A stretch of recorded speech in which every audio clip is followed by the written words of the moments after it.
Ang nakikita nyo ngayon ay ang Batasan Falls na matatagpuan lamang sa makilala sa akop ng Kidapawan City. Kung malamigan kayo sa tubig ng falls na yan, huwag kayong mag-alala dahil may hot spring din sila dito mga idol na may mainit na tubig at ang ganda pa.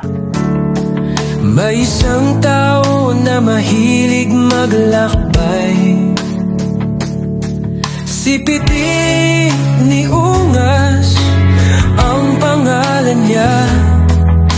Mahilig sa mga lugar na magagagana at may mga waterfalls na nagpapaliwanag ng kanyang kagustuhan sa kagubatan ng mga puno.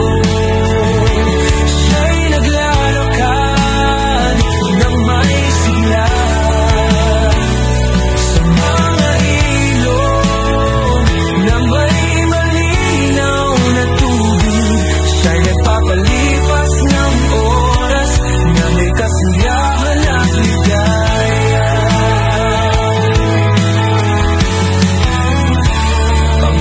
Ang puso'y may hilig sa mga bagong